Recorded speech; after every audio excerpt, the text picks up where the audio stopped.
On this week's weekly video fishing forecast, we have a preview of the big fishing show next week at the Huntington Hilton. We have the latest information on all the upcoming fishing events, and we check in with our correspondents from around the island, all here at thefisherman.com. The fishing news is sponsored by these fine partners. The Towbait Boat Show is back September 16th through the 18th. Check out the latest in fishing gear and electronics, from fishing boats to personal watercraft. This show has it all. Free parking and fun for the whole family. For more info, visit nymta.com. Today is Thursday, September 15th, and we are only a week away from the big fishing show at the Huntington Hilton.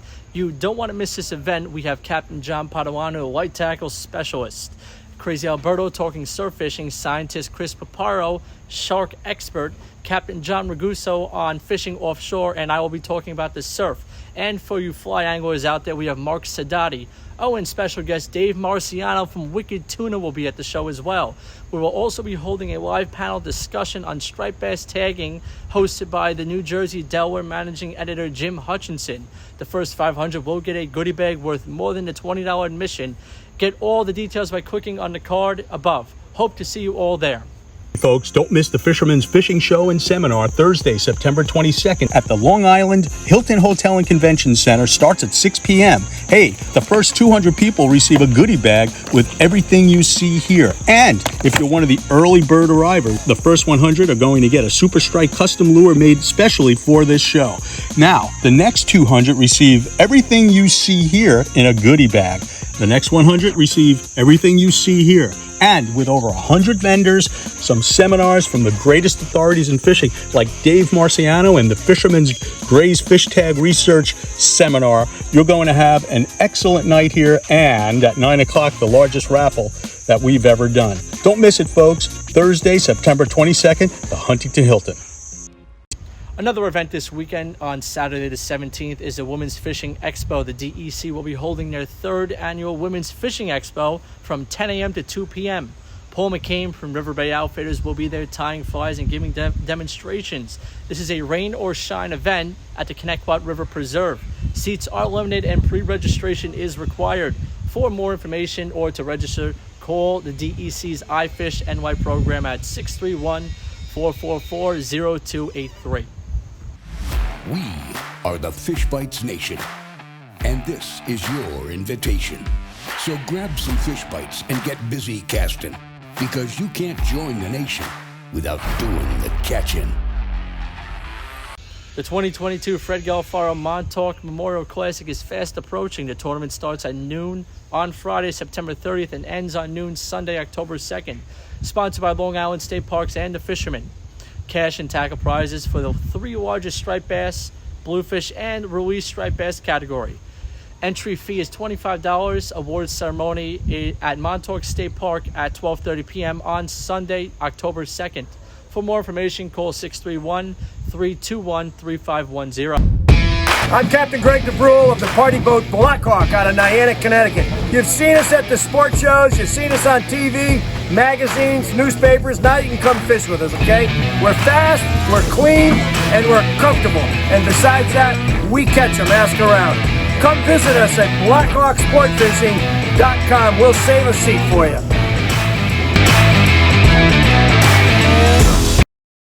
The new King Cod party boat is sailing out of Mauritius at Senex Marina. I had the chance to see her for myself, and I got some maiden voyage words from her captains. As you can see behind us today, we made our inaugural trip, our first trip on the 7. We were fishing for fluke in the bay today. The ocean's been a little bit swelly, and the fishing outside hasn't been that great, so we decided to post up some bay trips for today, the 14th, through Friday. So if you're interested in getting out in the bay, the fishing was very good today. The boat is a 50-foot long twin-engine fiberglass boat, and it's licensed for 50 people. Right now we're limiting the trips, ultra-limited load, to 18 people. Guys were drifting on one side today. It was quite nice. Very nice. And I guess Ray will give you a quick rundown of the fishing since he was on the deck today. A full day of flood tide. The fish bit strong through the entire tide. Everybody on the boat went home with plenty of fish. Fishing is hot in the bay, and as fishing does wind down in the bay, we're planning on shifting gears to our normal king cod schedule, which is offshore wreck fishing for sea bass and cod fishing through the winter, and adding special trips as we see fit. So always keep an eye on the Fisherman, and keep an eye on Facebook on our page, and see our latest trips that we have posted every day. And come on out. Now let's go around the map and I'll tell you what I've been hearing. To the west in the bay or outside in the reefs and pieces, the fluke are hitting on spearing and squid combos and white or pink bucktails.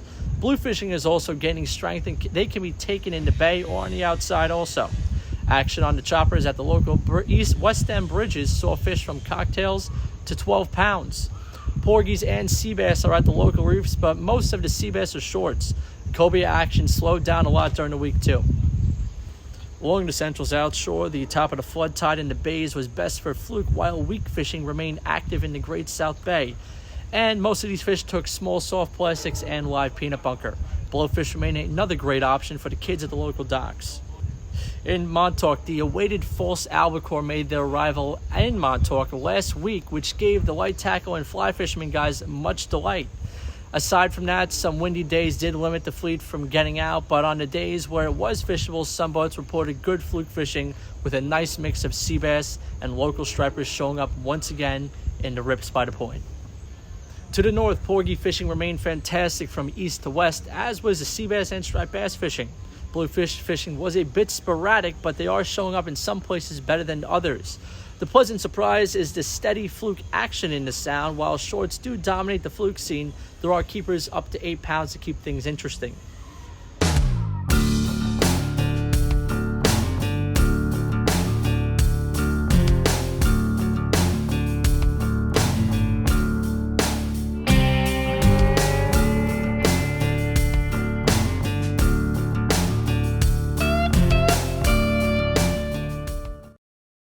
It's time for our correspondents to check in. Let's start off with Captain Timothy O'Rourke from Montauk. Tim. Thank you, Matt. Well, greetings from Montauk, everyone. And as you know, the fall is really starting to kick in. Fishing's really gotten very good and consistent out here in Montauk. Striped bass fishing, Viking did their full moon striped bass trip. That was the eel trip. They did pretty good, nice consistent bass on that. So guys are still catching bass. Fluke, sea bass, porgies, same thing. Guys are starting to move a little closer. Starting to see them working under the radar tower. We should be seeing those late season big fish start rolling through here over the next couple weeks. Offshore bites still very good. Guys getting codfish, bluefin, yellowfin, tuna still very consistent. Not too far out, anywhere from 15, 20, 30 miles, you know. Mahis are still around on some of the pots, so if you get out there early and get on the pots early, you're getting some good quality mahi. The big news is false albacores showed up. We had a really good weekend of those and into this weekend. You know, they usually start coming through in waves, but we're getting a good resident fish population in here now. Again, October 9th, my Sage Fly Rod Castober Fest event. We'll be raffling off the new Sage R8. Everyone who comes gets a free raffle ticket, and then we'll be selling additional raffle tickets. Prizes from fish pond grundins, some Yeti stuff. We got a mixed bag of good prizes going on, and you can get a full rod and reel setup from Sage with Rio Fly Line. All right, everybody. Hopefully we'll see you October 9th. Other than that, have a good weekend. Weather's looking good, and catch some fish. From Sag Harbor, we have Will and Andy. Thanks, Matt. Andrew here, Easton Angler. So even though the summer is wrapping up, fishing's getting even stronger, luckily, so not too much of a reason to be sad here. Porgy fishing is still strong. Sea bass fishing is still strong. Fluke fishing is still great, too. We got a couple weeks left of that. And offshore bite's been really strong as well. A lot of yellowfin and bluefin being caught anywhere from 20 miles out to the canyons. So keep at it, and those striped bass will definitely be coming in strong soon as the water cools off a little. So stay tuned and see you next week. Back to you, Matt. From Shinnecock, let's check in with Mike Dean. Thanks, Matt. Hey, everyone. Fall fishing starting to come together. The Albie blitzes are becoming a little more regular in the inlets and just out front. Even a few of them sneaking back into the bay. Just a crazy, crazy amount of, all size baits, peanut bunker down to rain bait.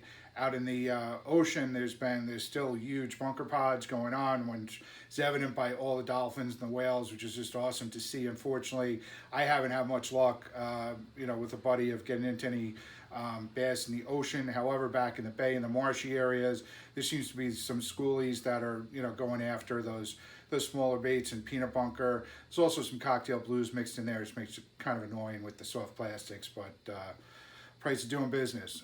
Tuna bite, haven't gotten a ton of reports, but those that have made it like kind of out to Quambra randomly, or even getting to the area and giving the commercial guys plenty of room with the squid boats, some yellowfin there. So that's encouraging to hear. And like I've heard from a lot of people, I don't get offshore as much as a lot of other people, but how the bite can be really spectacular this time of year, even though you have to contend with tougher weather windows. So it's coming together. The fall run is happening. I'm really excited.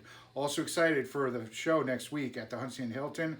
Going to be some amazing seminars, great fish tagging with Captain Marciano from Wicked Tuna. And my mind was blown when I heard about, once they retrieved the tags from the fish that were tagged by the Statue of Liberty, of how far out some of the bass went. So it'd be cool to hear, from the people that are involved in that tagging program, along with Alberto Surf Tactics. Matt is doing a seminar, and obviously a ton of vendor tables to get more and more plugs, because we all need more of them. So, and it's going to be great to bump into everybody in real life. So hopefully you'll see you next week. Hopefully you'll catch a ton of fish this weekend. And back to you, Matt. Thanks. Let's take a quick break and check out the latest from the Dreamboat and Costa Kayak Clash. With the days growing shorter and temperatures starting to cool down, the fishing will get red hot. And with this trend comes our first TOG entry into the Dreamboat Challenge. Andre Ledoux from Beckett, Mass. weighed in this 9.66 pound TOG, making it the first TOG entry of the season, which obviously puts him in the first place TOG category with 10 points. And here are our current top 4 positions. We have first place Rob Carazano, second is Dean Paella, third Sam Dibner, and fourth Garrett Weir. The Dreamboat Fishing Challenge is the Fisherman subscriber-only multi-species fishing competition with a chance to win a new Steigercraft 23 Miami powered by Yamaha, along with many other great prizes. Visit thefisherman.com to subscribe and get all the details so you can be part of the action. Hey everybody, it's Dave Anderson. I just want to give you a quick rundown of what's going on at the Coastal Kayak Clash. After 2 weeks without an entry, we finally have some new fish on the board, both of them in the hardtail category. The first one is a 15.5-inch bonito, entered by Tom Hode, and the second is a 25-inch albie, entered by none other than tournament leader Justin Oser. That extends his tournament leading score to 12. Bob Wagner is in second place with 5 points, and Paul Sanford is holding down third place with 3 points. From Northport, we have Mark from Cow Harbor Bait and Tackle. Hey folks, it's great to be back, and what a time to do a report. Last couple of weeks, fishing's been okay, but the fishing, it's on fire now, and it's got me jacked up. Can't wait to go out with Captain Dave, Phil. We're going to hang out next Wednesday, so the next report's going to be really cool. We should have some great live action stuff for you. As far as now is going on, there's fish in the rips. It can be anywhere between like 35 feet right over there to 120 out by the middle channels by 11B. We don't often talk about all of the locations, but our area is mainly people looking, 28C, 15, 11B, 13OB, Crane's Neck, Middle Grounds. What does all this mean? What it means is that fish are definitely here, and they're multi-species. As a matter of fact, we had a whole pod of dolphin come in during the week, so you get an idea. There's finger mullet, there's peanut bunker, there's like just so much stuff going on. Butterfish, anchovies, you name it. We're getting primed. Hopefully we'll get some winds coming in and going to push when we get some of these false albacore. But for right now, it's all about the nice sized bluefish, these beautiful slot sized bass. Go out there, there's still fluke in the mix, plenty of porgies, the good deal. Jump on one of these boats and get the evening jig, and it's just dynamic. And remember, the closer we are to the moon phases, the harder the pull, the more weary the bait gets, and then it really creates a phenomenal fishing scenario. So get out there, catch the top of the tide if it's optimal for you, carry the whole outgoing, and if you can get it somewhere in sunrise or sunset, again, the magic hours, that's when you want to be out there. Until next week, I bid you all peace, tight lines. From the Fire Island area in Great South Bay, let's check in with Captain Al Lorenzetti. Hey Matt, Fire Island report. Turns out that last weekend's heave kind of hurt the fishing over the weekend. A lot of dirty water came in, the bar got all churned up, but that's kind of cleaned up now. The weather looks excellent for this weekend, so I expect the fluke fishing to pick up. Weak fish are plentiful. I've been catching a limit every day. A lot of snappers around for the kids, and even the big kids have a lot of fun with that. So things are alive. Bottom fishing is excellent. Ton of blowfish around, pretty much all the decent spots. And it looks great for offshore as well. A Friday, Saturday night, overnight, it would be great. There was a tuna bite at the Virginia, and the canyon's hot. So it looks like a great weekend, Matt. And for our full report, don't forget to log on to skimmeroutdoors.com for my full weekly report. With our flying freshwater report, we have Paul McCain from River Bay Outfitters. Hello, Matt. Well, it's another beautiful day. I'm checking out the local ponds, and what I'm finding is they're all a little low, a lot low actually. We are in the middle of a drought. Even with the rain we've had in the last few days, it's still in drought conditions. But great, they're still fishable. You know, this pond right here should be, it should be another 6-7 inches higher than it is. It is a little weedy, but there's a lot of pools and pockets that you can cast your fly rod in. Perfect for the fly rod. And those bluegills are hungry. Rich G has been fishing a pond close to his house out east. He calls up every day that he had another banner day. You know, there's a lot of fish out there. So that's one thing. Another thing is the Shinnecock and the Nesquag and the Carments. Those are spring creeks, and they're cool, great for trout fishing, but they're low. They depend on groundwater, but they're fishing well. So get out if you can. This Saturday, there's a women's only fishing event at the Shinnecock from 10 to 2. You do have to call the DEC and make arrangements to make a reservation. But it's a great thing. I've been there. I'm going to be again this year, tying flies, demonstrating, talking about fly fishing. It's a great time to be there. As far as saltwater goes, well, I was lucky enough to get out this week. I went out by myself. I had fluke. I caught a few sea bass. I caught some sea robins, and then the bluefish showed up, and I broke up my fly rods, and it was a ball. I had 5 fish into the boat, and I can't tell you how many hookups I had. They are one of my favorite saltwater fly fishing fish. They are just so much fun. Don't forget, next Thursday,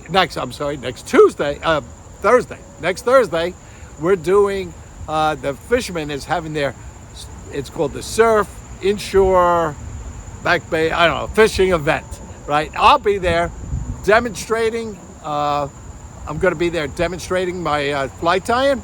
Mark Sonati's going to be talking about fly fishing on Long Island. It's going to be great.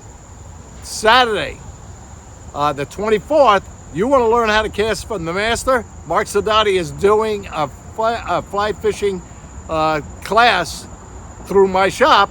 Contact me and I can sign you up. It's $100. You are going to add feet, yards to your cast. So this is the season. Get prepared. It's all about to happen. Tie lines, everybody. Over in Jamaica Bay, we have Chris Landry. Chris. Thanks, Matt. If you're lucky, you can get on some weak fish inside Jamaica Bay and out front. Otherwise, it's all about bluefish, from snapper blues to gator blues. They're after these increasingly larger peanut bunker, as well as very small silver sides. And I really like the fat cow epoxy jigs that approximate a silver side, especially since you can swap out the treble hook for a single hook to make release a lot easier. The bluefin tuna bite is still very slow. There are reports of albies, and the A-team got on some Spanish mackerel. The mahi bite is hot 12 to 20 miles out, as well as the yellowfin tuna bite. So while we're waiting for the striper fall run return, we're banging the blues to pass the time. All right, thank you, and back to you, Matt. Lastly, we check in with Captain Benn Gilmour from Marina Pez Vela down in Costa Rica. Hey there guys, checking in from the Marina Pez Vela here in Costa Rica. This week's fishing report mainly is all about tuna. We've had some really nice yellowfin tuna fishing offshore, 30 to 40 miles from the marina. We've had some really nice tuna in the 30 to 50 pound category with some 100 pound plus fish also. There's been some wahoo over the offshore reefs, blue marlin and sailfish also. Closer to shore, we've had quite a lot of rain in the last couple of weeks, so our water is pretty murky, but we've still had some nice roosterfish fishing. There's some good roosters in the 30 to 40 pound range being caught, plus other species such as snappers, mackerel and jacks. We'd love to see you guys down here in Costa Rica. Back to you guys. The digital edition of the Fisherman magazine is available online now. Tony Durso has a great read on some overlooked jetties in our area. Captain Scott Newhall has a great article for you anglers that enjoy the hunt. And Dave Anderson has his insights on how the weather affects the bite. All this and more in the current digital edition of the Fisherman magazine. Remember, $29.95 get you 12 glossy print issues and all the weekly digital content plus full access to the website too. And best of all, you can compete in the Dreamboat contest and Coastal Kayak Clash. Check out this video's description on YouTube for all the related links and index for specific reports. Please support our correspondents by visiting their websites and social media pages. Come out and say hi this weekend at the Tobe Boat Show, and I will be here right here next week at thefisherman.com.